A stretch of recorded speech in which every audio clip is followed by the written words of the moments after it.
Then I'll have to check with my Facebook. Alright, start na tayo. Magandang hapon. Isang mapayapa at magandang hapon sa'yo. Kami ni Lloyd, gusto namin kayo mapagsilbihan. Ako nga pala si Don Zamora. I'm the owner and creative director of the most interesting brand, 16-year-old clothing brand na The Manila Crimes. Ako yung mastermind ng mga nakikita nyong pinipirata ngayon, yung Baby Ama, Asyon Salonga, Nardong Putik. Ayan. Yun, sa akin yun, The Manila Crimes. Sa ngayon, naniningil ako ng 1,000,000 for one-on-one VIP coaching. At sa ngayon, ginagawa ko, working ako sa the first and online business school na Hustler University. Ito yung the Netflix of e-learning. Para tong Netflix na instead na movie.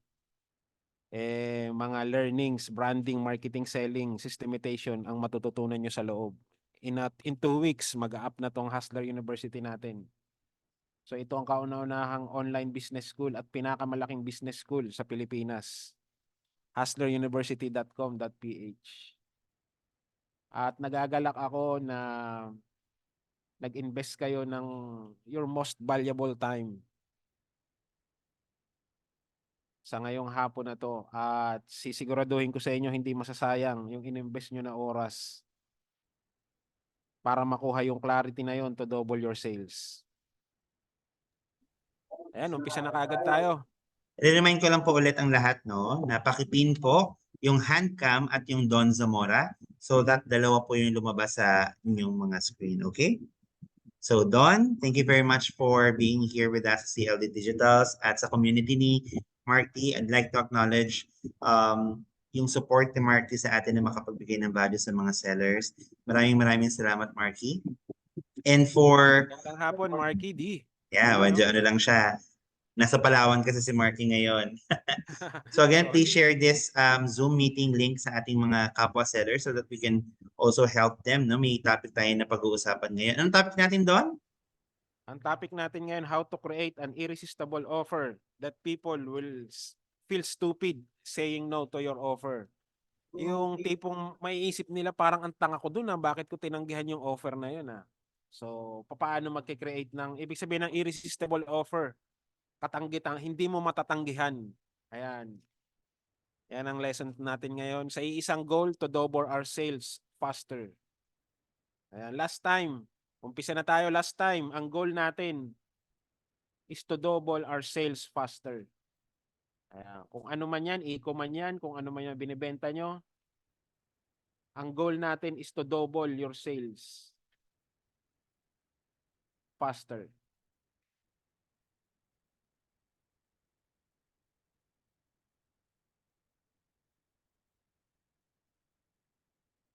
Ayan yung goal natin ngayon, madoble yung sales nyo faster.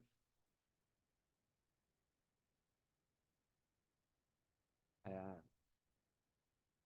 Ang ibig sabihin ng double, pag sinabing, ayusin ko lang. Ang goal natin ngayon para hindi masayang yung oras nyo is to double your sales faster. Pag sinabing double, ang ibig sabihin, ma-figure out nyo kung ano yung gumagana. Ayan. Hindi muna 10x kasi napakahirap ng 10x. Ang ibig sabihin ng double your sales faster, ibig sabihin ng double, ma-figure out mo kung ano yung gumagana. At yung gumagana na yun, yun yung ulit-ulitin mo. Ayan. Kaya tayo hindi masyado umaasenso kasi ayaw natin sa mga bagay na inuulit-ulit. Pag inuulit-ulit natin, naboboring tayo, nababadoyan tayo. Well, in fact, doon sa repetition na yon, doon natin na ma-master ang isang bagay, doon tayo gumagaling. Ayan, so dalawang moves lang ang gagawin natin para ma-double natin. Ma-figure out natin kung ano yung gumagana at yung gumagana na yon, uulit-ulitin lang natin yon. Ayan, repetition para ma-master natin. At ang ibig sabihin naman ng faster is tayo kasi na-program tayo na kapag ang isang bagay nakuha natin ng mabilis, na-program tayo ng system na illegal. Kaya di ba pag may yumayaman na kapitbahay natin, pag nakakita tayo na yumayaman, iniisip ka agad natin, malamang may ginagawang illegal yan. So ganun tayo na program Pero ang katotohanan, kailangan nating gawin ang mga bagay ng mabilis. So hindi totoo na common nakuha natin ng mabilis, illegal na 'yon. Hindi lahat ng nakuha ng ng mabilis, illegal. Actually sa pagnenegosyo, being fast o paano mo siya makukuha ng mabilis ang isang napakaimportanteng bagay. Ang 40 years old na nakasakay sa Lamborghini at yung 85 years old na nakasakay sa Lamborghini, parehas naman sila nakasakay sa Lamborghini pero iba yung pakiramdam na 40 years old kang nakasakay. Isa sa 85 years old ka na nakasakay. Ang ibig ko sabihin dito, kailangan mong bilisan. Kailangan mo bilisan makuha yung success. Kailangan mong bilisan na madoble yung sales mo, yun ang ibig ko sabihin. At kung mayroon mang isang bagay na nai-impress yung mayayaman, kasi yung mayayaman, hindi ka pwedeng lumapit diyan o offeran mo sila ng kung anong offer eh. Kasi lahat halos meron na sila eh. Ang isang bagay that impress the rich is speed. Kung may i-offer ka man sa mayaman, speed ang i-offer mo. Ayan, paano mabilis na maparating yung product niya doon sa mga customer niya, paano bibilis yung production niya, ayan, paano bibilis yung pag-produce na ng isang bagay. So speed talaga is isa sa mga pinakaimportanteng bagay sa pagninegosyo. And speed is one thing that impress the rich. Kaya pag may mga mayayaman akong kausap, hindi ko pinapasikat yung sarili ko, hindi ako nagkikwento tungkol sa mga negosyo ko, kundi nagkikwento ako sa kanila paano ko siya matutulungan mapabilis ang isang bagay. Pwede ma-produce man yan, ma-deliver man yan, ma-fulfill man yan. Kasi malinaw na malinaw sa akin, ang isang bagay na namamangha ang mayayaman is speed. Ayan. Gusto ko lang sa inyo i-establish ngayon na tigilan na natin yung mga pabebe, mga excuses. Yun lang ang nagpapabagal sa atin. Hindi favorable yung oras sa atin. Hindi tayo pabata. Ayan. Kaka-excuses mo, kakaantay mo kung kailan ka ready, lalo ka lang bumabagal. Kaya ang goal natin ngayon, maging malinaw sa atin paano madoble ang sales faster. At yun ang ibig ko sabihin ng faster. Ayan. Kapag yung expenses mo is mas mabilis pa doon sa income mo, ang tawag sa'yo mahirap. Pero kung yung income mo mas mabilis pa doon sa expenses, ang tawag sa'yo mayaman. So, speed ang differentiator talaga para ma-differentiate mo ang isang tao kung mahirap o mayaman. Speed talaga. Sa speed. Speed talaga yung basihan. So, para makuha natin ng mabilis ang isang bagay, nung nakaraan, pinag-usapan natin to. Ngayon, uulitin ko na naman, pero medyo may bagong to. Para mabilis natin makuha ang isang bagay, para mapabilis natin siya makuha, kailangan natin siyang pag-aralan. So, eto na nga ngayon ang ginagawa natin, nag-aaral tayo. Pero dito tayo na iligaw. Kasi ang akala natin, the purpose of learning is knowing. Ang akala natin, ang purpose, bakit tayo nagsusum, para malaman lang ang isang bagay. Kaya nga nangyayari, pupunta tayo sa YouTube, manunood tayo, nalaman na namin ang isang bagay. Attend na naman ng seminar, nalaman na naman namin ang isang bagay. Napansin nyo, 3 to 5 years na tayo, puro na lang tayo aral. Pero, walang nangyayari kasi ang paniniwala natin, the purpose of learning is knowing. Kaya wala nangyayari. Inalam mo lang isang bagay. Para may mangyari, kailangan malaman mo tunay na purpose of learning. At ang purpose of learning is not having. Hindi para attend ako dito para sabi niya kasi kikita ako ng ganito eh. Gagayahin ko siya So the purpose of learning is not having. Hindi para kumuha tayo. At ang purpose naman of learning is not doing. Ang ibig ko sabihin ng doing, gagawin na naman natin ng isang bagay na hindi natin naiintindihan. Mag-aaral na naman tayo ng FB ads. Pag pinapunta natin sa profile pics natin, sablay naman yung profile pics natin, so hindi rin natin sila ma-impress, baliwala lang din ang pag-aral natin ng FB ads. So minsan marami tayong ginagawa, minsan nagne-networking tayo dahil naniniwala tayo, networking is doing yung pakikipag-network Kaya lang, pagkatapos mong kamayan, yung isang gusto mo sana maka-connect ka o maka-network ka, kaya lang pagpunta mo dun nung kinamayan ka niya, pagpunta niya sa FB mo, hindi na naman siya na-impress, hindi ka na naman naka-connect kasi hindi maayos ngayon yung Facebook mo. So, merong mga bagay na mali nating ginagawa. Napakadelikado kasi kapag ang purpose ng learning is doing, kasi mamaya papunta tayo sa gusto natin, ang ginagawa pala natin pabaliktad. Ayan. So, the purpose of learning is not having and doing, but the purpose of learning is being. Being. 3 beses na ako nag-webinar, lagi ko to ini-establish sa inyo kasi napaka-importante nito. Paano ka nga naman magbubunot ng ipin kung hindi ka dentista? Magiging delikado sa iyo ang pag-drive ng sasakyan kung hindi ka naman driver. At mahihirapan ka ngayon, magdo-double effort ka, kakahuli ng isda dun sa laot kung hindi ka naman talaga being o hindi ka naman fisherman. So the purpose of learning, bakit tayo nagtsatsaga na mag-aral ngayon? Pwede naman sana nagpapahinga na lang tayo. The purpose of learning is para tayo maging being, para tayo maging yung becoming, maging tao na yon. Maging tao na yon. Kasi yung 1 million pesos is not important eh. Kundi ang importante kung sino yung naging ikaw bago mo makuha yung 1 milyon na yon. Ulitin ko ha, ang 1 milyon hindi importante yon, nawawala yon, nauubos yon. Ang mas importante kung sino yung naging ikaw para makuha yung 1 milyon na yon. So the purpose of learning is being. Patunayan ko pa ha. Ayan, sa Genesis chapter 1 verses 1. Sabi doon, God created heaven and the earth. Hindi naman sinabi doon yung heaven. God, ay yung langit at lupa daw ay sa Diyos. Hindi ganon. Ang nakalagay doon, God created the heavens and the earth. Ibig sabihin, creator siya. Nagpapakita yun ng being. Tama ba? Nahuhuli nyo ba? Kasi kung heaven yon, di sinabi niya, God is the owner of heaven and earth. Hindi naman ganon. Dito sa Genesis 1:1, pinapakilala niya na being siya. He is a creator. Kaya ang sabi, God created heaven and the earth. Na manlala lang siya. Ayan, so pinakikilala niya yung sarili niya na creator siya.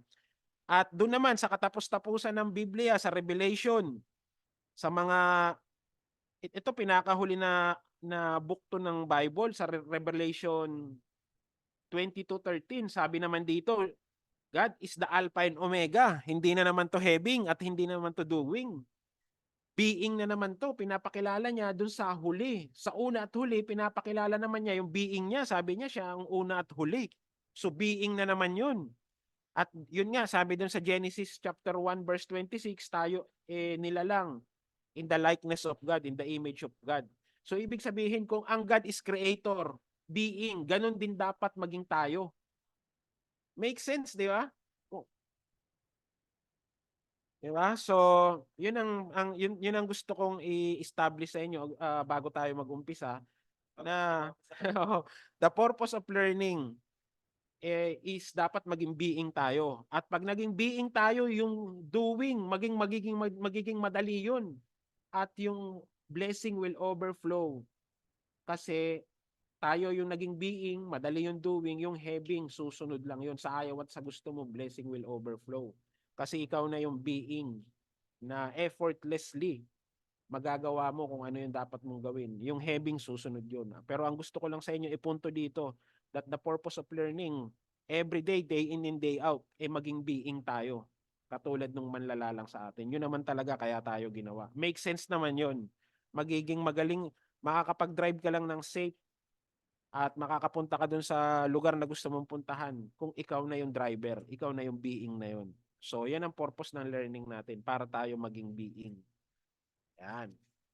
What's your thought? Ako naman ang magbabasa ng mga ano nyo bago tayo mag-umpisa dun sa offer. Sige, babasahin ko naman ngayon yung what's your thought? Ano masasabi nyo? Sige, magbabasa tayo ng 1 minute. Make sense ba, mga Does idol? it make sense, guys? Please share your thoughts, diba? Ayoko kasi sayangin yung mahalagang oras nyo eh. Ayoko maligaw kayo na having and doing lang ang gagawin natin. Kaya tayo nagtiyatiyaga para the purpose of learning is for being. Kasi magiging madali ang doing, yung blessing mag-overflow, yung having kung tayo na yung being na yun.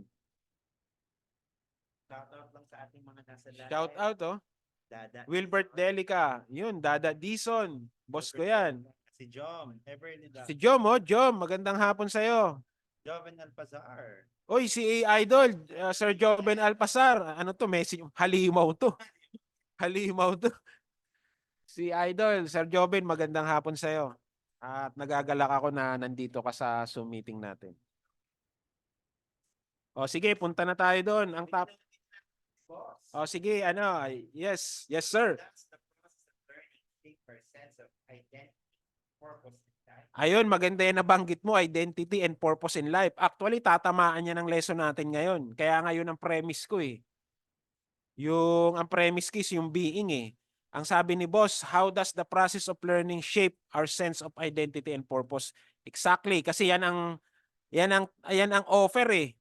Ayan, magugulat kayo mamaya kung ano yung offer na yan at medyo tatamaan yan boss. Yung tanong mo na yan, tatamaan yan sa lesson natin ngayon. On point po na we should become first bago makapag-hub. Tama, Sir Del. Make sense naman yun. Ayan. Susunod na lang yun. Ayan, boss, tatamaan yan yung tanong mo na yan dito sa lesson natin ngayon.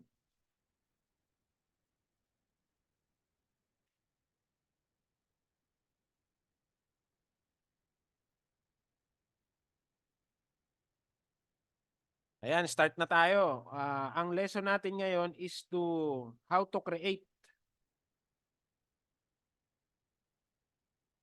an irresistible offer.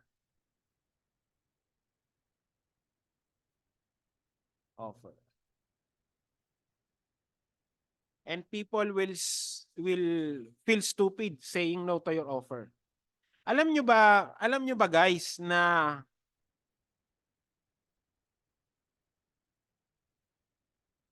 guys na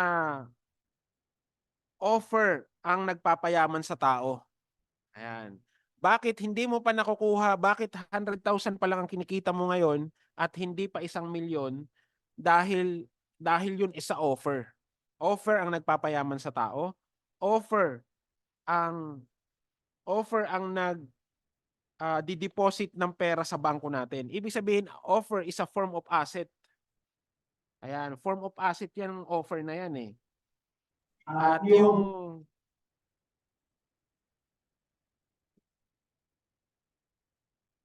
ayan.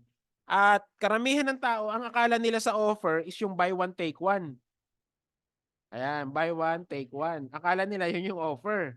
Ayan, akala nila yung limited time offer, yun yung offer. Well, hindi yun yung offer. Ang tawag lang doon is advertising or campaign offer. Pero hindi talaga siya yung offer. Yung offer, yan ang binibili ng mga tao. Ako, hindi ako nagbebenta ng t-shirt, kundi nagbebenta ako ng offer. Ayan. Ang Rolex, hindi nagbebenta ng relo, kundi nagbebenta sila ng offer. Ganon din yung LV, yung Chanel. Hindi sila nagbebenta ng luxury product, kundi nagbebenta sila ng offer. Ayan. At kung ano man ang meron tayo ngayon, merong isang tao na nag-offer sa atin yan. Ayan. Kaya ka ngayon may asawa, dahil meron nag-offer sa'yo o meron kang inoferan. Bakit meron ka ngayong house o meron kang bahay, meron kang sasakyan? Kasi meron tao na nag-offer sa'yo niyan. So everything is an offer eh. Napaka-importante ng offer eh. Ayan. Bakit ka ngayon may cellphone? Dahil may nag-offer sa'yo niyan. At yung offer na to, ito yung nagpapa-sustainable and nagpapa-scalable ng business, yung offer na to. Ayan. Offer is the value in itself. Ayan, mismo. Tama yan, Ma'am Julie. Ayan.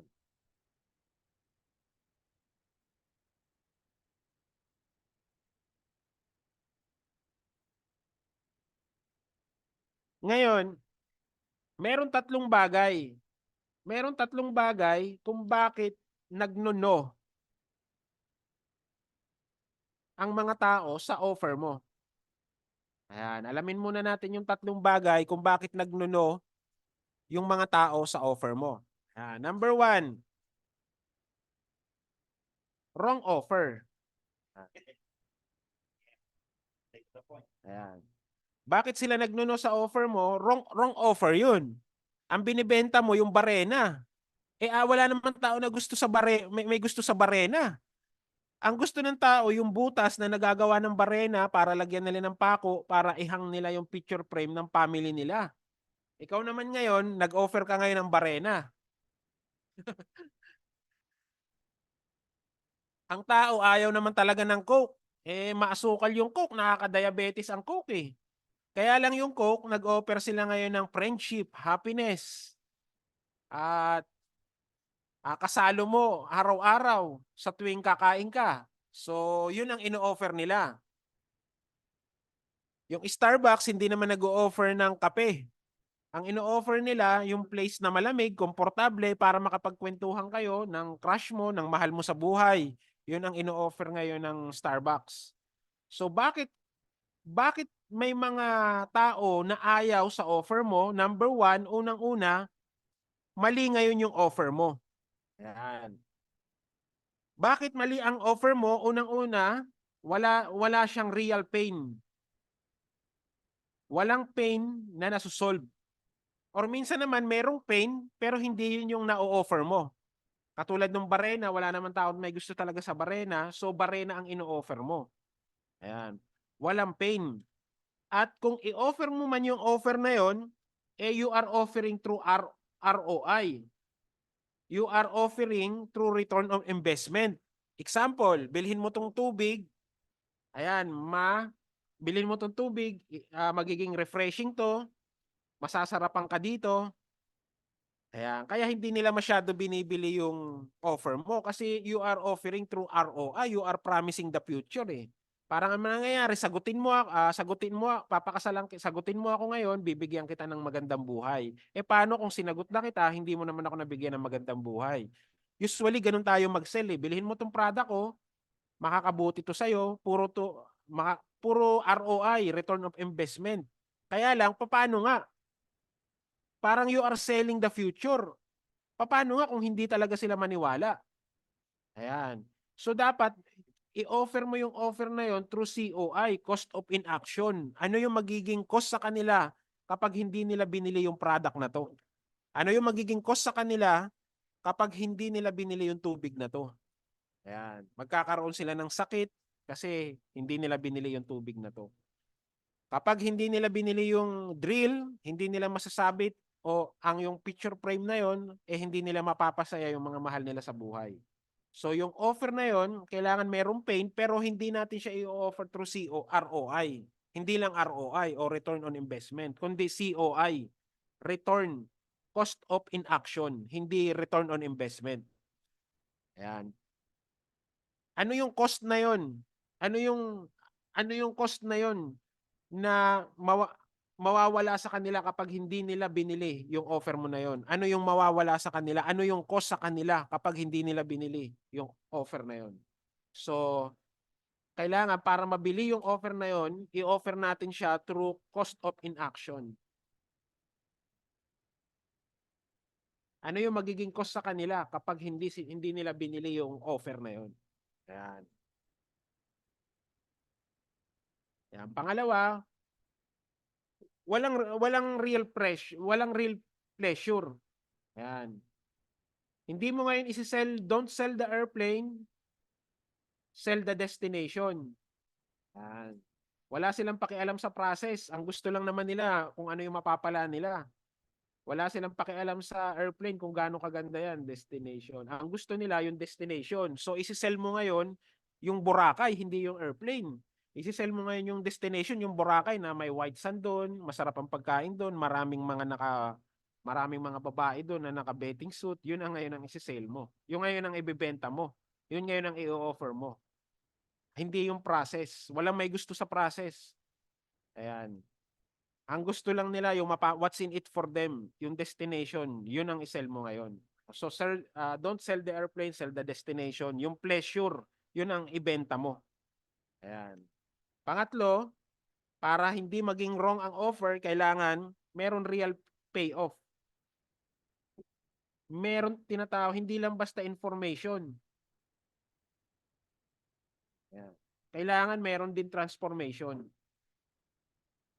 Sabi ko nga, napaka-sufficient ng information. We are drowning in information yet we are starving in transformation. Lunod na lunod tayo sa information. Kahit saan ka magpunta, TikTok, FB, may information. Pero uhaw na uhaw tayo sa transformation. Bibihira ang tao na nagdi-deliver ng transformation. So pag yun ang nai-offer mo, transformation, hindi lang basta information.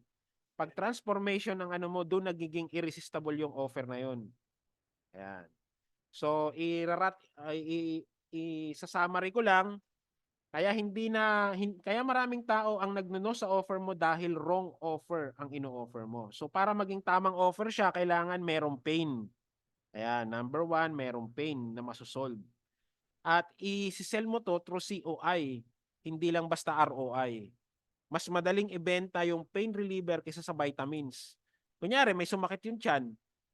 Pag inoferan mo yun ng vitamins, hindi tatanggapin nun. Pero pag inoferan mo yun ng gamot para maalis yung sakit ng tiyan niya, yung COI, ang maiisip niya, yung cost of inaction. Mamaya, titiisin ko pa tong sakit ng tiyan ko kung hindi ko bibilhin tong gamot na to. Yun ang ibig ko sabihin. Kaya para mawala yung gamot na yon, ang isell mo doon para is yung COI, cost of inaction. Doon nagiging irresistible yung offer if you sell it through COI. Ayan. Pangalawa, kailangan lumalapit sila sa pleasure. I-offer mo sila sa kanila yung pleasure. Sell the destination, not the airplane. Hindi yung process. Wala silang pakialam sa process. Ito yung gagawin mo para makuha mo yung product na to. Ito. Wala silang paki doon. Meron lang silang paki yung pagputi ng mukha nila. Ayan, instant lose weight. Ayan, so don't sell the airplane, sell the destination. Ayan, yung pleasure. At yung pangatlo, kailangan merong real payoff or transformation. Kailangan yung transformation makita nila o ma-measure nila. Ayan. Kailangan ma-measure nila yung transformation na yun. Kung nakaraan kumikita sila ng 100,000, dapat sa susunod kumita sila ng 200,000. Ayan. Kung nung nakaraan meron silang 10 views, dapat sa susunod meron naman silang 100 views. Ayan. May transformation na nangyayari. Kapag yung offer mo merong tatlong ganto, doon nagiging irresistible yung offer. Ayan. Number 2, bakit may mga tao na madalas mag-no sa offer mo? Kanina yung offer. Ngayon naman, number 2, mali ang pinag-offeran. Ayan, wrong target audience or target market. Kanina, di ba, yung offer mismo. Ngayon naman, tama na ngayon yung offer mo. Ang problema ngayon, mali naman yung mga tao na inoferan mo. Nagbebenta ka ng pinakamasarap na steak, pero nai-offer mo ngayon sa vegetarian. Patay tayo dyan. Kahit anong gawin mo, hindi kakain yun kasi vegetarian yun eh. Meron kang pinakamasarap na lechon na i-offer mo ngayon sa mga Muslim, bawal sa kanila yung baboy. Kaya merong nagnuno sa offer mo. So yun ang pangalawang dahilan bakit may mga nagnuno sa offer mo. Na-i-offer mo siya sa maling tao. Ayan. Yun, what's your thought muna? Magbabasa muna ako ha. What's your thought? Ano masasabi nyo? Magbabasa muna ako. Grabe, irresistible naman yung mga babae na nakabikini. Cost of inaction. Ayan, what's your thought? Ako naman offer. 3P's, pain, pleasure, and payoff. Are you guys learning? Ayan, pangalawa, bakit maraming tao ang nagno-no sa offer mo? Kasi mali ngayon yung inoferan mo.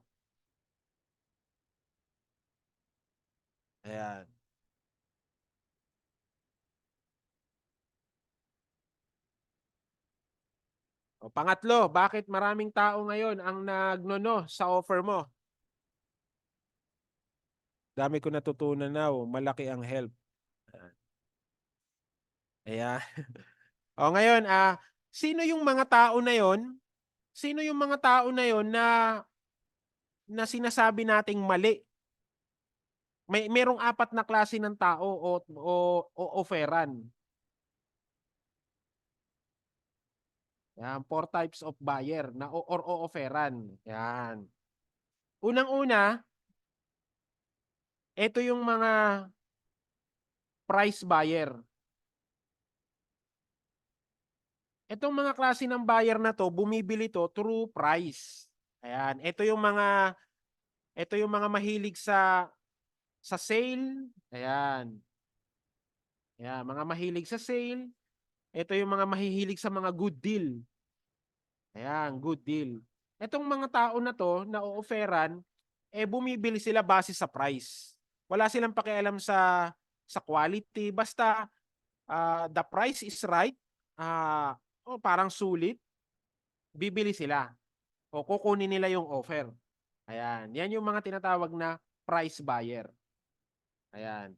So yung price buyer, kapag inoferan mo to ng quality, ma'am, ito medyo mahal pero quality to, hindi nila kukunin yung offer mo. Kumbaga mali na i-offer mo yung offer mo sa kanila kasi price buyer sila, ikaw quality ang ino-offer mo. So kung price buyer sila, offer them with yung sa price. Ayan. So tugma ngayon. So offer mo at pag-o-offeran. Kasi may mga tao naman talaga na buy on price eh. May mga buyer naman talaga na buy on price eh. Ayan. Pangalawa, ito yung mga o-offeran mo na devil buyer to. Ito yung mga tao na hindi pa bumubuka yung bibig mo, ayaw na kaagad nila. So, merong mga tao talagang ganun na kahit anong i-offer mo, tanggapin mo na ang katotohanan na hindi lahat gusto ng offer mo. So meron naman talagang ganun, mga tao na kahit kailan hindi talaga bibili ng offer mo. Di ba? So ang tawag namin dito is devil buyer. Ito yung mga buyer na talagang pahihirapan ka talaga. Ito yung mga buyer na sobrang madaming objection, mamata-matain ka pa. Yan. So may mga ganun talaga, nag-i-exist talaga yan, yung devil buyer na yan. Meron talagang ganun. Ayan. Yung pangatlo, yung tinatawag na, ang tawag ko dito is smart buyer. O ang tawag ko pa dito is payful buyer. Parang ako to. Ako gusto ko na binibentahan ako, kaya may karapatan din ako na magbenta rin. May mga tao kasi na gusto nila sila na nagbebenta, pero pag sila na yung binentahan, ayaw nila. So wala ka ngayong karapatan magbenta kasi ayaw mo nga na binibentahan ka. So itong smart buyer na to, ako to na ito yung mga tao na bumibili through quality. Kaya nga smart eh. Sila yung mga tao na katulad ko, bago ako bumili ng iPhone, tiningnan ko muna yung review sa YouTube kung malinaw ba talaga yung camera, kung ano ba talaga yung mga features and benefits. So, itong pangatlong buyer na to o pag-o-offeran, ito yung mga tao na talagang smart talaga to, talagang nagre-research sila. At hindi sa kanila importante yung price, mas importante sa kanila yung quality. Ayan, o features and benefit ng offer. Kaya nga tawag sa kanila is smart buyer. So, the way kung paano mo o-offeran to is through quality. Yan, o-offeran mo sila hindi sa price kundi quality. Or isasabihin mo sa kanila yung features and benefit. Kasi ito yung offer, tama ngayon yung pag-o-offeran mo. Ayan, yan yung pangatlong types of buyer natin. Ito yung mga tinatawag na payful. Ito yung mga galante. Ayan, mga galante to. Yung pang-apat, yung tinatawag na affluent buyer. Ayan. Ito yung mga tao na tawag ko naman dito, free full. Sila yung mga bumibili through emotion. Ayan. Wala tong pakialam sa price, wala tong pakialam sa quality. Basta ito, bumibili to through emotion. Ayan. Through emotion, wala silang pakialam kung gaano kamahal yung event place na yon dahil birthday ng anak nila, kukunin nila yon. Isa din to sa pinakagusto ko ng mga buyer. Kunyari, sa condo. Kaya may mga tao na sobrang gara ng sasakyan at mga ari-arian, yung bahay nila mansyon. Kasi they are affluent buyer. They are a free-full people. Mga malalaya sila. They are buying through emotion. Yan. Isa din yan sa pinaka-favorite ko na offeran. Yung mga affluent buyer na yan. Yan. Ito talaga yung mga ultra-rich talaga. So, ayan yung 4 na klase ng buyer, conforme yan kung paano mo sila o-offeran. Ayan. Kung yung o-offeran mo is price buyer, inoferan mo ngayon ng quality, hindi pasok. Ayan. Sa price buyer, offeran mo siya ng about sa price. Kasi yung price buyer na to, bumibili to sa pamamagitan ng price. Yung mga devil buyer na to, kung mo devil sila, iwasan mo na sila, wag mo na silang offeran. Yung mga smart buyer na to, como sila yung payful buyer, sila yung mga galante, offeran mo sila through quality, through features and benefit. Yung mga affluent buyer naman to, sila yung mga free-fall people, they buy through emotion. Wag mong bebentahan to ng mga tungkol sa logic. Ayan, bentahan mo sila through emotion. Sabi nga, 'di ba, these people buy through emotion, then justify it with logic. Importante sa kanila yung emosyon talaga. Wala akong pakialam kung mahal yan, basta birthday ng anak ko, gagastusin ko yan. Wala akong pakialam. Sabi nga nila, yung car na mura, parehas lang din naman makakarating sa gusto mo, saka yung mahal na car na maihahatid ka din naman sa gusto mo. Kaya lang may mga tao talaga na pinipili yun because they are affluent buyer, they are free-full people.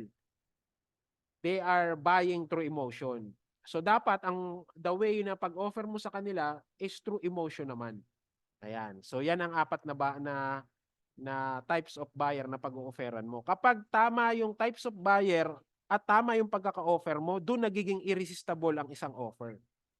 Ayun. Ibig sabihin, yung pinakamasarap na steak, i-offer mo ngayon sa steak lover. Yung pinakamasarap na chop suey, i-offer mo ngayon sa vegetarian. Yung pinakamasarap na lechon, i-offer mo ngayon to sa Katoliko dahil hindi naman bawal sa kanila yung lechon. Doon nagiging irresistible yung offer. Ayan. So, what's your thought? Ano naman ang masasabi nyo? Ako naman ang magbabasa ng ano nyo. Sige. Babasahin ko. What's your thought? Can you share guys your idea doon sa recent topic na sinabi nito? Hindi ko alam kung saan pinagkukuha na doon yung mga learnings na ganyan. Usually, isa sa devil buyer, kamag-anak pa. Huy! Huy! Dami kong natutunan now, boss. Malaki ngayon. Thank you. Yes, coach. Super tama. Relate ako sa mga topic nung starting. Ayan. Yun, oh. So, last na to. Isa na lang. Kanina. There's another question. May question pa. How do we know if the buyer is price, devil, smart, or affluent? Ayan, how do we know if buyer is price devil or i-qualify mo siya, Julie, i-qualify mo siya. Ayan, sa susunod natin na webinar tungkol dito yung ano, kasi ang susunod natin na webinar is tungkol sa market yung pag-o-offeran. Dito ko ituturo paano natin ma-identify, paano natin ma-understand yung mga buyer na yon. So ngayon, offer kasi tayo ngayon, sa susunod na Webes, yung pag-o-offera naman, dun yan tatamaan na tanong mo. Ayan. Pero sa ngayon, focus muna tayo ngayon sa offer. There's another question here. What unique value or benefit does your offer provide that makes it stand out from competitors? And how does it directly address the specific needs or pain points of your target audience? Ayan, yun. Mismo. Sa susunod na Webes, yan ang tatalakayin natin. Kasi ngayon, ang nakapokus tayo ngayon sa offer. Ang susunod natin na lesson, yung pag-o-offera naman. Paano natin ngayon malalaman, maiintindihan, ma-identify. Importante kasi yun paano mo ma-identify yung pag-o-offeran mo. Kasi anong silbi ng offer kung mali naman ngayon ang in-offeran mo, yung market. Yun ang susunod natin na lesson. Kumbaga step by step muna tayo ngayon. So sa ngayon, tungkol muna tayo ngayon sa offer. Paano tayo muna, intindihin muna natin ngayon yung offer. Ayan, grabe ka talaga, boss Donis. Sabi ni Renan here, does that mean na walang means to create an offer na may hit yung dalawang types of buyer? Does that mean po na walang means to create an offer na may hit yung... Meron naman ganun. You can create na offer na affordable price, quality, and masisell mo siya through affluent buyer. Ayan. Mas tatalakayan pa natin yan, paring Renan, sa susunod natin na session kasi tungkol yun sa leads. Yung pag-o-offeran, paano natin sila mahahanap.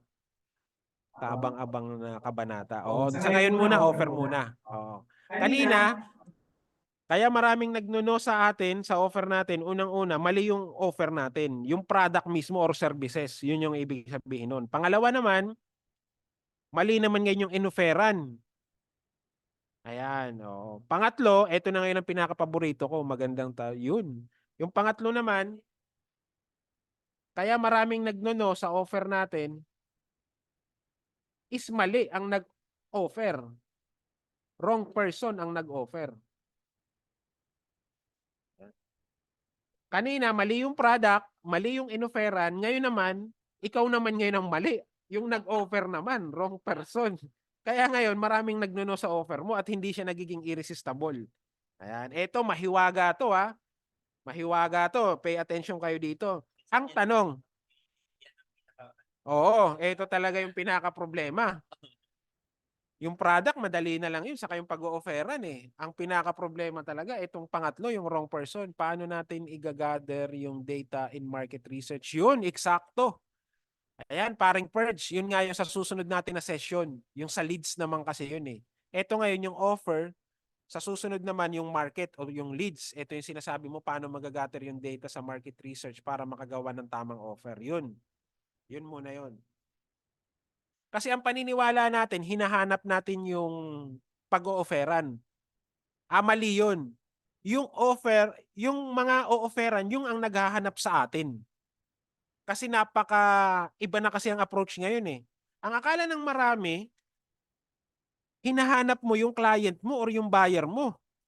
Hindi ako naniniwala sa ganun. Baliktad ngayon, ang buyer ang naghahanap sa'yo. Once na nag-search siya, kunyari, bibili siya ng laptop at hindi kanya nakita, doon ka ngayon pumapalpak. Baliktad na ngayon kasi pag hinanap mo ngayon yung mga client, mauubos ang oras mo. Magagather data ka pa, di ba? O ganito yung data, ganito yung data. Hindi mo talaga maiintindi, very unpredictable yan, yung mga gather research na yan. Oo, nakakatulong yan, pero baliktad na kasi ang approach ngayon. Lumang tugtugin na yan at very traditional na yun kung titingnan mo yung data, ganito.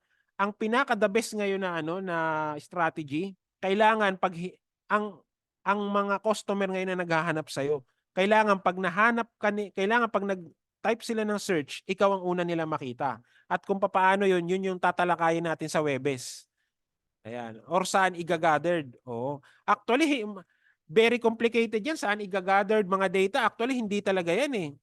Ang pinaka-modern approach talaga ngayon, if you are not searchable, you are not hireable. Kapag hindi ka nila nakita sa internet, huwag kang umasa kahit anong research pang gawin mo dyan.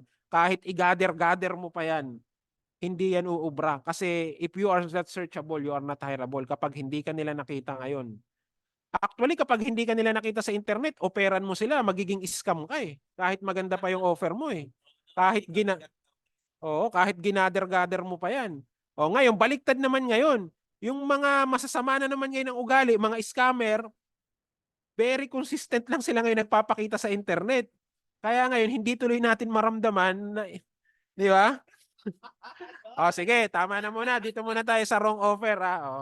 Sa Webes na lang natin pag-usapan yan. Yan nga yun yung leads. Yung sabi ni paring Purdy ko. Paring Purdy. Ayan, yun ang anuhin natin. Yun ang sa Webes. Magandang usapan yan. Pero sa ngayon, offer na muna. Kaya ngayon, hindi ka maraming nagno sa offer mo is mali ka na nag-offer. Wrong person ka. Ayan. Ngayon, ang tanong, bakit naging wrong person? Bakit nagiging mali ka na tao na nag-offer? So, ano ba ang nangyari? Bakit ba naging mali ka? Ayan. Unang-una, tandaan nyo to, people buy to whom they know, they like, they trust. Ayan. Ang tao daw bumibili sa mga taong kakilala nila, nagustuhan nila, may tiwala sila. Ngayon, kaya sila hindi nila kinukuha yung offer mo dahil hindi ka naman nila kilala at hindi ka ngayon nagpakilala. Andiyan ka lang, nahihiya ka, sabi mo kasi, Low-key ka lang, ayaw mo magpakita sa camera, so hindi ka ngayon nila nakikilala. At totoo naman 'to, never naman nga tayong bumili sa mga taong hindi natin kilala. Oo, sa low ticket pupuwede. Pero sa mga talagang matitinong buyer, napakahirap na mag-offer ka na hindi ka kilala. Napakahirap. Parang ang nangyayari, nagpapakilala ka sa babae tapos sinasabi mo napapakasalan mo na siya mamaya, parang gano'n, o titirahin mo siya mamaya. Parang nakakita ka ng babae, sabi mo, "Hello, I'm Don Zamora, ngayon lang tayo nagkita, tirahin kita." Parang gano'n. Ngayon lang kayo nagkita, hindi ka nga niya kilala, o-offeran mo siya, talagang magno-no talaga 'yun, 'di ba? So, 'yun ang isang bagay bakit naging maling tao ka. Unang-una, hindi ka nila kilala. So, napakasimple para daming natuwa, So, napakasimple ngayon para maging tamang tao ka, magpakilala ka muna, 'di ba Master Dada? Kailangan makita ka muna nila sa internet na nagbibigay ng value, hindi yung nanghihingi ka o nagbebenta ka. Kapag nakita mo si Sir Dada na nagbibigay ng value sa internet consistently, day in and day out, madali ka sa kanya bumili, "Ay kilala ko kasi 'to, minsan nga natulungan ako nito sa tips na binibigay niya, eh." Dun nga yung nagiging irresistible yung offer. Pero para sa akin hindi sapat na makilala ka nila, kailangan magustuhan ka rin nila, ayan. Kasi puwedeng makilala ka nila, hindi ka naman nila nagustuhan. Kasi may mga tao sa internet na kilala natin, pero hindi naman natin nagustuhan, 'di ba? So kailangan maliban sa kakilala natin, magustuhan din natin sila. So ano yung mga way para magustuhan ka nila? Unang-una siyempre deliver value in advance. Magbigay ka ng mga how-tos, mga tips, tulungan mo maging madali ang buhay nila, tulungan mo mag-scale. Kahit sa maliit na kaparaanan, makatulong ka dun sa benta nila, how to increase their income. Kaya ngayon ang goal natin how to double your sales. Ayan. Pangatlo, kapag nakilala ka nila, nagustuhan ka nila, kailangan magtiwala sila sa'yo. Ang ibig sabihin ng tiwala sa mundo natin, sa pagninegosyo, eto yung pera ko, akin na yung services mo. So yun ang ibig sabihin nung pinagkakatiwala na nila yung pera nila at siguro sa isip nila na, kapag may hindi man nangyari dito na maganda, meron akong ime-message o nakita ko yung mukha, kilala ko, 'di ba? So ano sila, madali sila magtiwala. Kaya nga ako 'pag pinasok mo yung Facebook ko, nakabalandra talaga yung mukha ko kasi ang tao nagtitiwala dun sa mga tao na binabalandran nila yung mukha nila. 'Di ba, Master Dada, tama naman yun, 'di ba? Kasi paano nga naman sila magtitiwala, kung hindi nila nakikita yung mukha mo. Thank you Idol Joben, that's a very kind words, sabi ni mas idol kita Sir Joben. Ayan, sobrang check sabi ni Sir Dada, dapat Idol ko din nakabalandra. yan. Dapat nakabalandra daw yung mukha, tama, oo. Tingnan mo sa shampoo may mukha. Lahat lahat may mukha, BDO may mukha, yung McDo may mukha. Kasi, people by people naman talaga, Madali magtiwala ang tao 'pag nakabalandra yung mukha mo at may idea sila sa mukha mo. So, madali silang bumili kapag nakabalandra yung mukha mo. So, para maging tamang person ka, para hindi sila mag-no sa offer mo, kailangan makilala ka nila, magustuhan ka nila, at magtiwala sila sa'yo. At nagagawa 'to through personal branding.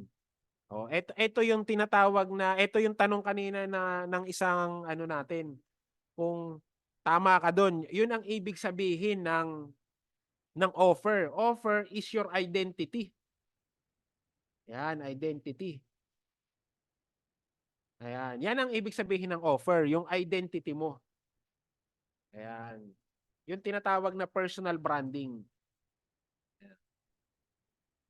Yan, sa mga nag-a-idol sa akin, kahit nasa Alaska tayo, operang man kayo ng ice candy, kahit malamig, bibili kayo sa akin. Because yung offer na yun, yun yung identity ko na yun, naniniwala. Meron nga doon nakakilala, meron nga doon sa group, sabi, basta doon sa Mora, kahit nakapikit pa ako, agree ako dyan. So yun na yung identity. Yun ang binibili ng tao. Sino ka? Yan. Ano ang masasabi nila sa'yo? Kapag hindi ka na nila kaharap or wala ka na dun sa room. Ano ang sinasabi nila kapag wala ka na sa room at kung hindi ka na nila kaharap? So yun yung identity mo, yun yung binibili nila or yung tinatawag na credibility. Ayan, yan yung offer mo. Ayan.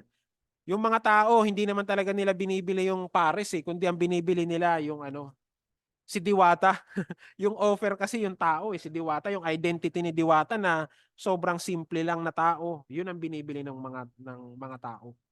So, nagiging irresistible ang offer kung ikaw yung tamang tao na nag-offer, tama yung offer mo, at tama ang ipinag-offeran mo. Ayan, ulitin ko ha.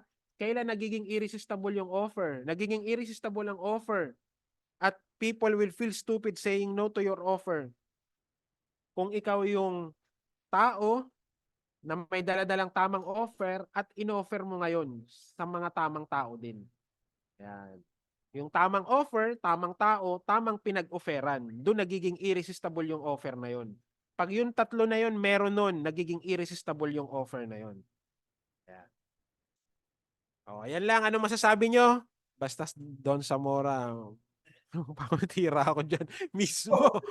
Grabe, sa dami Wow! kong learnings ngayon. Too Yun. much learnings, Thank Don. you. Ang nakikita ko lang, yun. Yan, sa susunod na Webes, yan.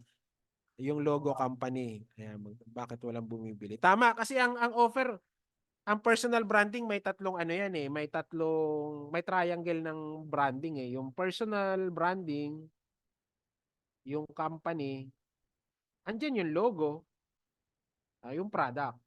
Ayan. Pinaka-importante talaga yung personal branding, siya yung pinakamataas. Kasi yung tao, bumibili ng tao. Ayan. So nakukuha yung tatlo na to kung para yung paano ka makakapag-create ng offer, ng irresistible offer that people you will feel stupid saying no to your offer kapag ikaw yung tamang tao na nag-offer sa tamang pag-o-offeran at dala-dala mo yung tamang offer. Ayun ang sagot doon. At kapag ikaw yung tamang tao, dala-dala mo yung tamang offer at in-offer mo sa tamang pag-o-offeran, dun ngayon mabilis mo madouble yung sales mo. Ayan. So ngayon, tungkol sa offer ang pag-uusapan natin. Sa susunod naman, tungkol naman sa leads or tungkol naman dun sa market. Kailangan kasi walang silbi ang pinakamagandang offer kung yung market naman na pag-o-offeran mo hindi mo naintindihan, hindi mo na discover, at hindi mo ngayon napag-aralan, hindi mo sila naintindihan. So, yun ang susunod natin na aaralin sa Webes. Yung tungkol naman ngayon sa market, understanding the market naman. Kasi Saya, no? Galing. napaka-importante niyan. Maraming tao gumagawa ng content. Pagkarami-rami ng content creation na inattendan, pero tanungin mo, may content avatar ka ba? Wala. Hindi nila alam kung sino eksakto yung pagpapakitaan nila ng content. Parang ganito, nag-attend ka ngayon ng seminar. Ito yung last kasi may nakausap ako na na bagong student ko tungkol sa content creation, mag-enroll siya sa personal branding.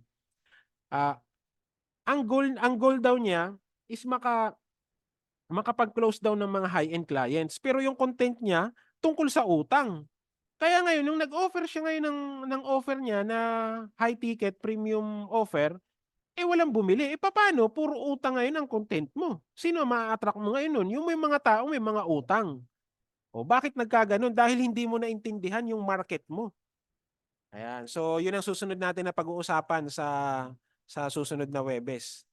Basta content ni Boss Don Zamora, gusto ko talaga. Yun. Yun. So, yun ang ano natin. Kung may tanong kayo, what's your thought? Ako naman ang magbabasa sa inyo. Tama Sir Ferds, na if you are selling to everyone, you are selling to no one. So yan ang pag-uusapan natin sa susunod. Boss Don, malapit na. Ayun. Nakalay na to. Ayan. Kailangan kasi talaga abusuhin natin yung internet. Ibig sabihin, kailangan talaga natin bahain ng pagmumukha natin yung internet. Huwag kayong maniwala dun sa paisa-isa, papetiks-petiks, walang mangyayari nun. Kung gusto mo talaga madouble ang sales mo ng mabilis, bahain mo yung internet, abusuhin mo ngayon yung internet. Magpakita ka na magpakita doon, tulad ng ginagawa ko. Ayan. Huwag kayong maniwala na merong content fatigue. Walang content fatigue. Ang tao kumukonsumo ng 5,000 content every day. Baka hindi ka nga nila maalala eh. Kahit 5 beses ka mag-post isang araw eh. So walang content fatigue, dire-diretso lang talaga. Kailangan bahain mo yung internet, abusuhin mo yung internet, ipalandra mo yung pagmumukha mo, mag-deliver ka ng something valuable for your market. Kaso lang, Don, Doon nagiging irresistible yung offer. paano yan eh? Kaso lang, yung personal branding na tinuturo mo dito, like siguro 82 ang ating members ngayon, baka 60% nito hindi pa ready na humarap sa camera, hindi confident. Paano ba nila ma-overcome yung fear na yun? Diyan nga ako papasok kasi alam ko naman talaga na hindi madali. Ganyan din kasi ako nung una So nag-enroll din ako dun sa coach na talagang nagmamalasakit sa akin. Hindi yung, ito yung video, akin na yung pera mo. Hindi ganun. Dapat talagang sasamahan ka, Yes. papaliwanagan ka, tuturuan ka, alalayan ka, bibigyan ka ng pinagbabawal na technique. Or ibig sabihin, bibigyan ka talaga ng mga method and strategy. So, in that way, magiging mahirap pero day by day, step by step, magiging madali naman siya. Kaya nga may gabay. Yan nga ang ano ng mga mentor yung mga coach. Yan nga yung trabaho ng mga coach. To unleash them, no? Para yung beast lumabas Totoo. sa'yo. Maging beast mode ka, maghalimaw ka. Ang galing naman. Ay, yes, search. Personal branding, gumawa ka ng business brand, sabog agad dahil sa power of influence. Yan, tama yan, first. Minsan kasi yung fear is tayo lang naman ang bumubuo niyan Ako hindi ako naniniwala, alam niyo hindi ako matatakotin sa multo kasi hindi ako naniniwala sa multo. So ang ibig ko lang sabihin minsan may mga bagay na kinatatakutan tayo, tayo lang din naman pala may gawa nun. Minsan natatakot ka sa camera humarap, well in fact wala naman silang pakialam sa'yo. Meron bang nanood sa'yo na hinusgahan ka na, ang pangit mo sa camera, ako wala ako na, tagal ko na nagko-content pero wala namang ganun. So, ikaw lang ang nag-iisip nun na baka pakialaman nila yung mukha mo. At kung talagang valuable yung content mo, kahit pangit ka pa, o hindi nila titingnan yung kundi yung value na ma-deliver mo sa marketplace. May ilan dito doon na mga sellers na feeling kasi nila na yung ibibigay nilang content, alam na ng maraming tao. Parang ganun. Marami akong kilalang mga kaibigan na sobrang skillful who are not, visible sa online. Pero I do believe na kapag may shinare sila, one or two things, mayroong mapupulot ang tao sa kanila. Tama mismo. So, So, yun. labas-labas na, no? Mga sellers dyan. Huwag product mismo, kayo na mismo dapat. Yung product Makilala. kasi madali yan. May mga coach tayo na magtuturo dyan. Katulad ng kaibigan ko, si Kick Salvation, si Don din ang pangalan, yun. Maraming mga coach tayo na tuturuan kayo para lalo sa content creation. Pero yung akin naman, yung personal branding talaga, ikaw talaga yung ipagsusulat kita, ako magsushoot sa'yo. Ayan. Kumbaga ituturo ko sa'yo yung technique para hindi ka na maubusan ng content. Gagawa tayo ng avatar mo. Kasi mahirap yung hindi mo alam yung kinakausap mo, yung tatamaan ng sinasabi mo Ngayon, pag offer mo ng product mo, wala ngayong bumibili kasi hindi tinamaan yung mga tamang tao. So, yun ang isang ginagawa ko yung lesson ng program ko, yung personal branding. Yun talaga yung silbi nun. Para wala ka nang sayangin na time, yung mabilis talaga. Tara, umpisa na tayo bukas, ganito yung gagawin natin. Ganyan. Kumbaga doon, the personal branding that they have to build would be, they will relate it sa product na binibenta nila. Is that what you mean? Tama. Parang ganito, yung Colgate, ang tawag natin dun, Colgate na kasi yun na talaga yung naging Action identity na nila Oo. Parang, uunahin muna kasi natin yung brand owner susunod dun yung product. Pero pinaka-importante talaga yung brand owner. Kasi yun talaga yung binibili ng tao Ako hindi naman ako nagbebenta ng coaching Pag tiningnan niyo yung Facebook ko, hindi ako nagbenta diyan. Wala kayong makikita diyan na enroll na kayo sa personal. Walang ganun. Kasi inuna ko muna talaga yung sarili ko. Yung personal brand muna talaga yung inuna ko.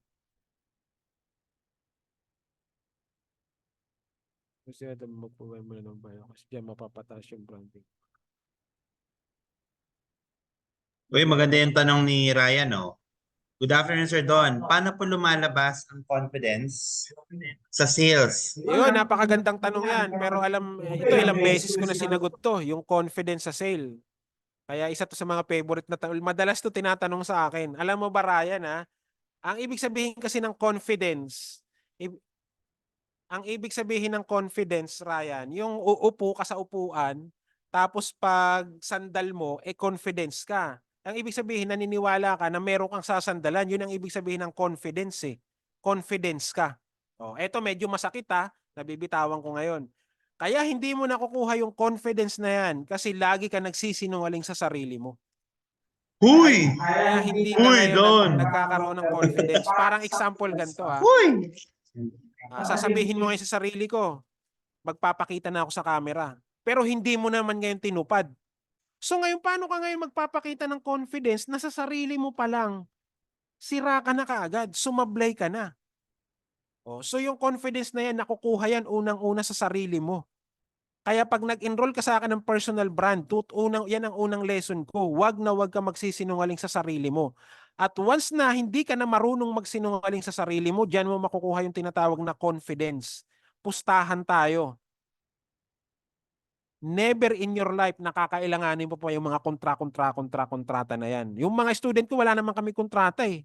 Verbal lang kami. Bakit? Dahil may confidence ang Don Zamora na kausap nila. Hindi nagsisinungaling si Don Zamora sa sarili niya. Kaya ang ibig sabihin nun, hindi rin ako magsisinungaling sa'yo. Di ba? Yun ang ibig sabihin ng confidence. Pag sinabi ko gagawin ko talaga yan. Sinabi ko sa sarili ko, hindi ako nagsinungaling sa sarili ko, kaya ngayon confidence ako ngayon sa sales. Ganon din naman sa sales. Kaya napakaganda niyang tanong mo na yan, nakukuha yan by not lying to yourself unang-una.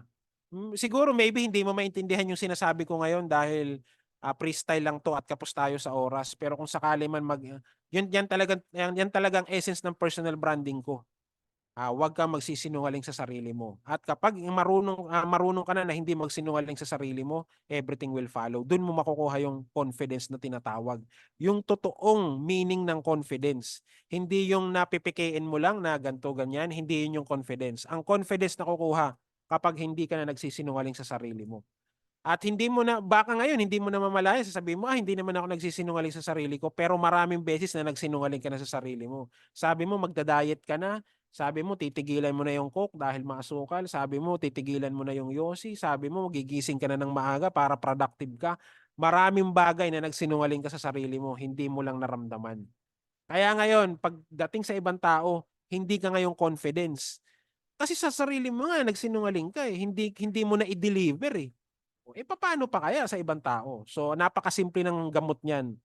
Turuan muna kitang maging confidence by not lying to yourself. Bawal magsinungaling sa sarili mo. Don, gusto ko tong tanong ni M. Coach, Yes, need M. po ba ng product agad before working on personal branding or product can follow? Nako. Ang totoo kasing product, ang una mo kasi dito binibenta, ikaw eh. Naniniwala ka ba na ikaw mismo product ka eh?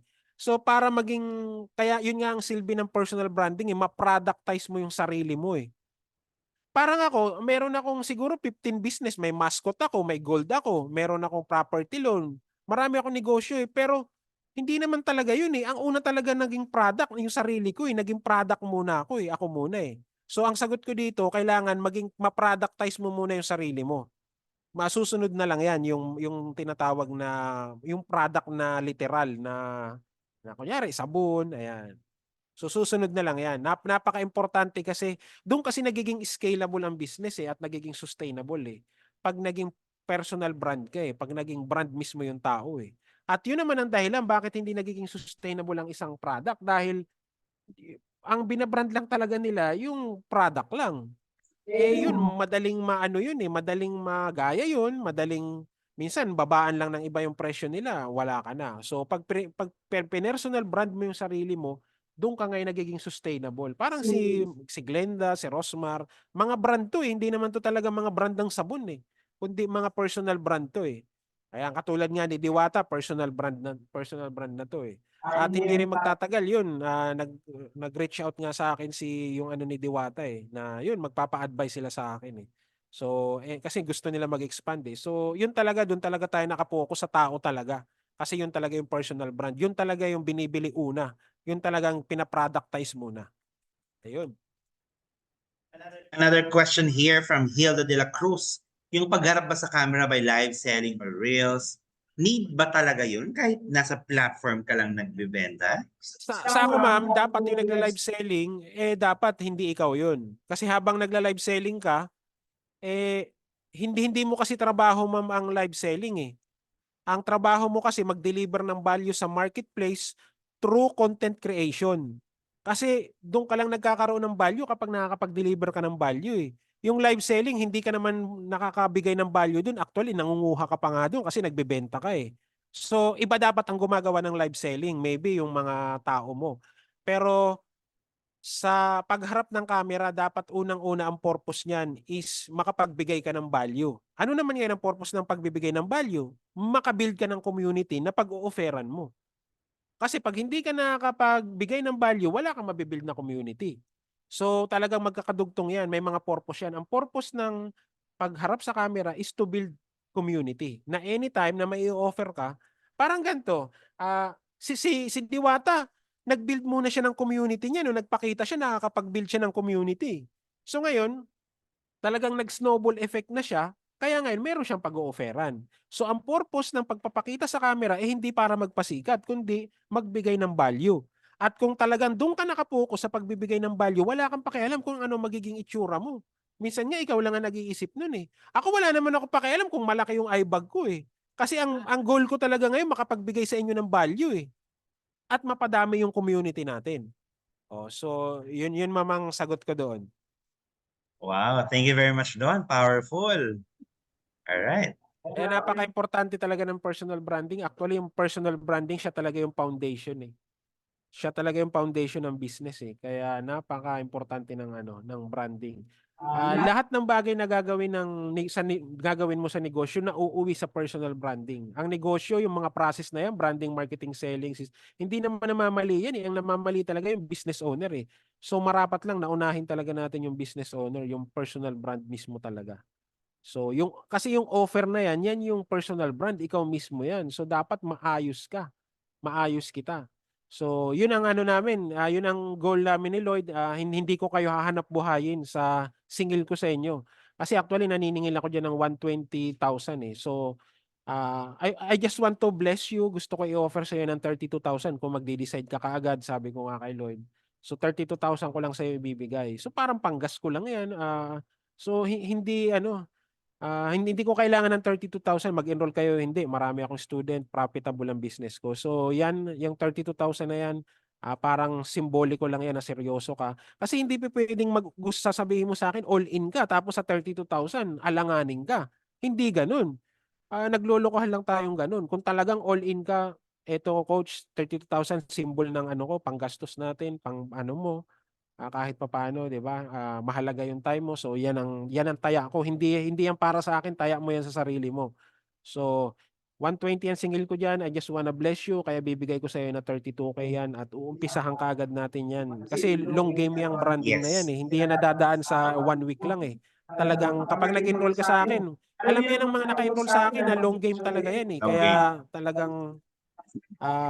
talagang matrabaho talagang personal branding eh. Kasi na-program tayo ng system na maging lang eh, na maging saktuhan lang eh. So, yun ang dinidemolish ko diyan sa personal branding na limitless ka dapat, abundance ang mundo eh. Hindi ka dapat nag-iisip ng lack, L-A-C-K. Napaka-abundance ng mundo eh, wala ka lang access. So, ma-access mo lang yung abundance through personal branding. At yung personal branding na yan, matrabaho yan. So, dapat umpisahan ka agad natin yan, mag-decide ka kaagad. 32,000 ko lang sa ibibigay yan. Tapos So, doon, just to give a testimonial about personal branding, parang wala akong kilala na alam mo yun, pinush nila yung personal branding na hindi sila ganun ngayon. tama, Lahat tama. sila nandun ngayon. Lahat ng personal Parang branding nag-version nasa 2.0 taas. sila. Tama. Kadalasan naman ng mga nandito ay business owners. Gusto natin na magtagumpay sa kanya-kanya natin mga negosyo. Gusto natin makilala yung negosyo natin. So why why resist to do, di ba, personal branding? Ito na talaga yung way. Natawa ako dito, Lloyd, naka-promo. Hindi naman po tayo ma'am nagpo-promo, kumbaga lang, kumbaga para lang patunayan na gumagana 'to at Exactly.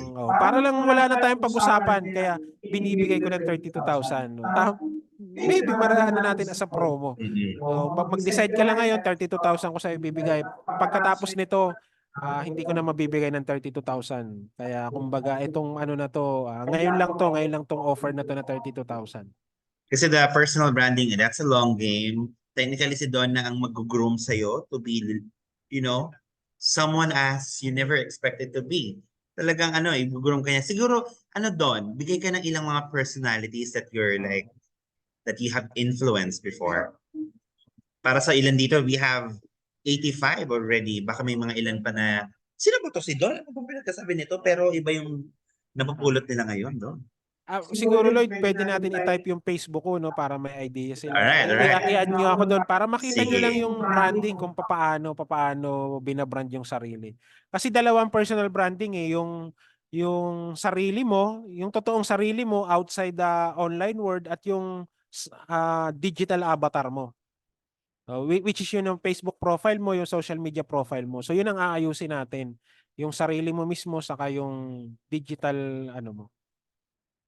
Hindi pa pwede na maayos ka sa personal tapos sablay yung digital digital avatar mo. Kailangan sabayan dalawa na yan. Yung personal branding more on yan, character building yan, yung mga ugali na iiwasan mo. Yan. Kung personal branding is about being, kung sino yung being na maging ikaw. Para yung doing and having susunod na lang yon. So personal branding is an offer, your identity. Personal branding, yun yung being. Yun yung sinasabi ko kanina na being. Madali mo makuha ang mga bagay-bagay kapag naging being ka o yung naging personal branding ka. At yun yung offer na sinasabi ko. Yun ang offer na hindi matatanggihan ng mga tao pag naging ikaw na yung tao na yun. Sabi ko nga kanina, hindi mahalaga yung milyon. Ang mahalaga kung sino yung naging ikaw bago mo makuha yung milyon. Yes. Make sense yun. Sobrang linaw nun. Tama. Kaya sa mga nahihiya pa ng mga business owners dyan, there's no way for us to, parang, kung gusto talaga natin tumaas, kung kailangan natin, alam mo, mas scale yung business natin, kailangan na natin mag-show up. Kailangan na natin maging visible. Kasi yan talagang nagiging trend ngayon eh. So, let's do it, guys. Ang maganda dito sa personal branding, maliban lang sa tuturuan ko kayo ng pagiging mabuting tao, susulatan ko na kayo, ako na magbibideo, para makaharap kayo sa camera. Ako na mismong magpipictorial para sa inyo. Kumbaga, para mabilis. Yan. So, actually, 120,000 talaga yan. So, sa ngayon, binibigay ko sa inyo ng 32,000 lang kung magdi-decide kayo ngayon. After that, balik na uli sa 120. Yan. Pwede nyo ako message para kung may tanong kayo, kung may gusto pa kayong malinawan tungkol sa personal branding, kung ilang session ba to, kung paano ba, how it works ba. Ayan, so message nyo lang ako sa ko. Yan, tama, exactly ma'am. Kasi we are in a show business. Tayong totoong nasa showbiz eh. Kapag walang show, walang business. So tayong totoong nasa showbiz. Pag hindi ka nagpakita, wala kang negosyo. Tama, exactly. Parang artista pala yan. Tama ma'am. Parang mangyayari, parang magiging artista tayo sa online world. Kasi kung walang show, walang business. Tayo ang totoong nasa show business. Hindi naman talaga yung mga artista tayo, mga business owner. Kasi kung wala silang makita, walang business. Walang show, walang business. Ano pa nga nangyayari niyan before doon eh? Yung mga kilala ko, for example, nandito yung owner ng Extreme Blooms, di ba? Malaking turning point din nang lumabas na siya, di ba? Nag-come out na siya sa shell niya, nakikita na siya ng mga tao. Technically, yung business niya na Extreme Blooms, ang pinakamas kilala din yung siya mismo, yung owner. Kaya nagtitrust yung mga tao, tapos Tama, mismo. kumuha ng distributorship because of her, for her business. Parang gano'n. Mismo. So, wag na kayong matakot, guys. It's more of like, you need guidance. Don is here. Let him help you para Saka ako ma-build mismo yung brand. magtuturo sa inyo. Alright. Sige, okay na tayo. Tapos na tayo. Basta message nyo lang ako kung may tanong man kayo. Basta yun ang natin ngayon. Yun ang maraming salamat for investing your valuable time this afternoon. Kami ni Lloyd, nagagalak na nakapagbigay kayo ng oras at nagkita-kita tayo kahit dito sa Zoom. Isang mapayapa at magandang hapon sa inyong lahat. Sabi ni Miss Hilda, yan na naman si Miss Hilda. Paano kung di kami confident dahil di naman kami kagandahan? Ako, Miss Hilda, mali yan. Kailangan mabago. May Don Zamora naman ma'am na gagabay sa'yo. Kailangan mabago yung mindset na yan. Brother, guys, salamatan naman natin si Sir Don for giving us another another moment of learning. Ano, grabe. Kahit ako personally, hindi ko alam sa pinagkukuha na doon yung mga pinagkasabi niya sa atin, no? Talagang pine-prepare niya yan at binibigyan niya yung information na yan sa atin for free, like valuable content na, di ba? Kung iisipin mo, ito pa lang yung ganyan pa lang ni Don, oh, free. Sobrang valuable na what for? Di ba? Kung ano lang yan. Ay, po. Hindi ako kasi ako ang living proof. Nung siguro bigyan ko kayo ng magkakaroon kasi kayo ng clarity with your businesses kapag nakipag-partner kayo kay Don. So for example, yung nakaraan yung offer namin, ganito kadami. Tak, tak, tak, tak, tak. Tapos sabi niya, Lloyd, ganito yan. Oh, okay. Ganun pala. Di ba? So, ibang level tong to kaibigan ko na to. Yan. Okay. I think, Don, we're Thank good to you. go. Sir Joven, sa Mark D. Lahat sa inyo. Maraming salamat sa inyo. At isang mapayapa at magandang hapon sa iyo, si Don Zamora to. God bless. Yun. So guys, again, my name is Coach Lloyd. No? So technically, why we are doing this is more of like ang community namin sa CLD Digitals and community po ni Mark D for Legendary Sellers. We are giving valuable content just like this. So please follow us. No, abangan nyo pa yung mga free webinars natin na kung saan we are inviting different people, no? Especially itong mga tao na to na I believe have their own expertise on a subject matter or they're actually practitioners of their own strategies, businesses. Marami akong kilala na ganyan na sanghila lang natin at magsasalita na dito sa katulad ng ganitong klaseng Zoom meeting. So maraming salamat sa lahat ng sumama sa amin. Sa CLD po, if you need help and guidance with your TikTok, so kami naman po yung team that we can actually help you. So if you need help for that, we are doing free audit and then free consultation to help you on your TikTok journey. Okay? So again, my name is Coach Lloyd. This is Don Zamora. Thank you. Maraming salamat, guys. Palakpakan naman natin si Don. All right.